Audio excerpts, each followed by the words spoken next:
Hi, it's Janet from the Sisterhood of Salaam Shalom. In today's video, I share some foundational thoughts about ways you can enter into difficult conversations respectfully.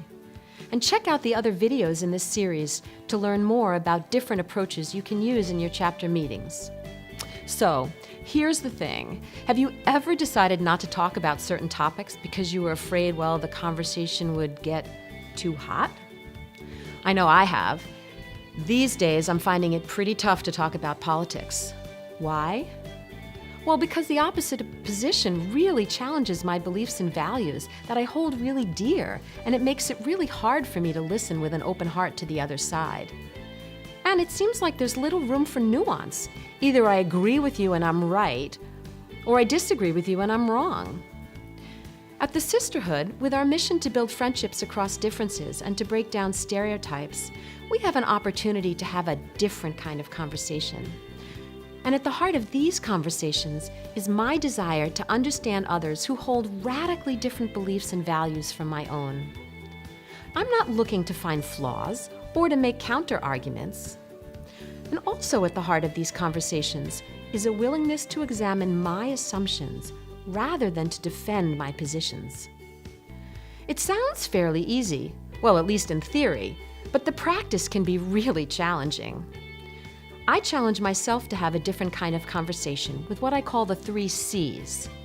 And the first C asks me to be curious about people who hold different beliefs. Instead of trying to prove my position, I ask open-ended questions in order to understand what they believe and value. Remember, and this is really important, my understanding doesn't mean that I agree with you. Second, these conversations ask me to be courageous and step outside my comfort zone. It isn't easy to hear a competing narrative, but often this place of discomfort is where my greatest growth and learning takes place. And finally, these conversations encourage me to speak and act with compassion, the final C. I want to understand how your life experiences have influenced your beliefs. But how does cultivating these attributes work in reality?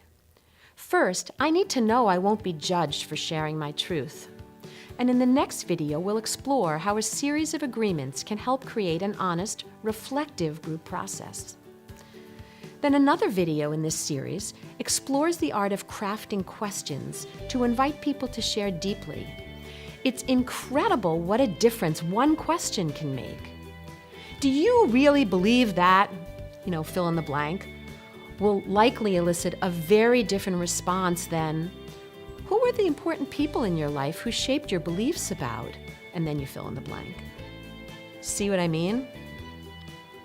So far, I've talked about personal attributes of courage, curiosity, and compassion, group agreements, and questions that seek understanding. The final building block holding charged conversations is the ability to step back and listen with an open heart.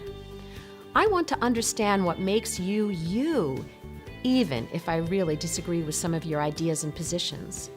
So, whether you decide to hold a formal dialogue, engage in a session of compassionate listening, or share personal narratives, you'll find tools in this series to help understand people who hold very different perspectives.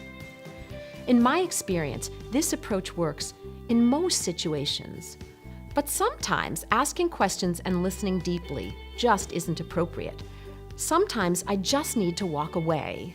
Think racist, Islamophobic, or anti-Semitic ranting, or any other hate-filled speech or action. When someone's hurling epithets or advocating violence, these tools fly out the window for all but a handful of sages. But I do know that this framework creates new pathways to understanding when I'm speaking with someone whose perspective challenges beliefs I hold dear, or I'm confronted with more subtle forms of bigotry. But there's one caveat, and that's the Israeli-Palestinian conflict. Given the deep division between our communities, as well as within our own communities, we respectfully ask that you not discuss the conflict until you've been meeting for at least a year and have developed a high degree of trust. If your chapter meets these criteria and wants to engage in dialogue about the conflict, please contact us at the Sisterhood and we'll provide you with additional resources to support your process. And one more thing, which I'll stress over and over again.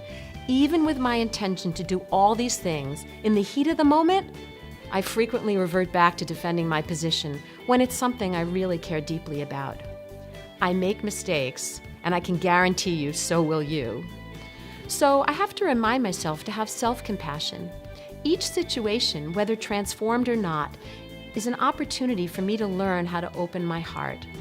So when I speak of courage and compassion, it's also a reminder to myself.